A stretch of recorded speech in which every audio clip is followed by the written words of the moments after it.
আর আবার কেন্দ্রকে চিঠি মমতা বন্দ্যোপাধ্যায়ের। মুখ্যমন্ত্রী মমতা বন্দ্যোপাধ্যায় কড়া আইন, ফাস্ট ট্র্যাক কোর্টে ধর্ষকের বিচার, এই সব দাবি নিয়ে প্রথমেই চিঠি দিয়েছিলেন। আবার প্রধানমন্ত্রীকে চিঠি মুখ্যমন্ত্রীর। ধর্ষণের মতো ঘটনা রুখতেও দৃষ্টান্তমূলক শাস্তি দিতে কড়া আইন প্রয়োজন। আপনারা দেখতে থাকুন সেই চিঠি। কথা বলবো প্রতিনিধি সোমরাজের সঙ্গে।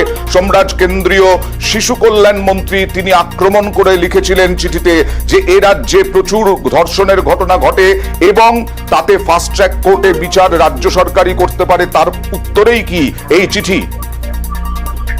একদমই গত 22শে আগস্ট মুখ্যমন্ত্রী মমতা বন্দ্যোপাধ্যায় প্রধানমন্ত্রী নরেন্দ্র মোদীকে চিঠি লিখেছিলেন যে ধর্ষণ বিরোধী করা আইন আনা প্রয়োজন এবং সেক্ষেত্রে শাস্তি দেওয়ার জন্য যে সময় অর্থাৎ 15 দিনের মধ্যে শাস্তি দেওয়া প্রয়োজন, এই সংক্রান্ত আইন আনা প্রয়োজন কেন্দ্রীয় আইনসভায়, তেমনটাই মমতা বন্দ্যোপাধ্যায় গত 22শে আগস্ট চিঠি লিখেছিলেন।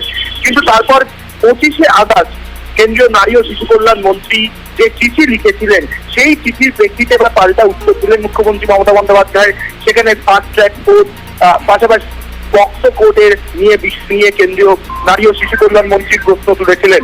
এবার তা নিয়ে পাল্টা চিঠি দিলেন মুখ্যমন্ত্রী মমতা বন্দ্যোপাধ্যায়। সেখানে তিনি স্পষ্টতই বললেন যে 10টি পক্সো কোর্ট তা ইতিমধ্যে রাজ্য সরকার অনুমোদন দিয়েছে, খুব শীঘ্রই তা তৈরি হবে।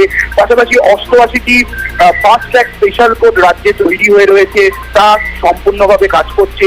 62টি পক্সো কোর্ট সেগুলিও সম্পূর্ণভাবে তৈরি হয়ে কাজ করছে। রাজ্য সরকারের তরফে একাধিক হেল্পলাইন নম্বরও চালু রয়েছে।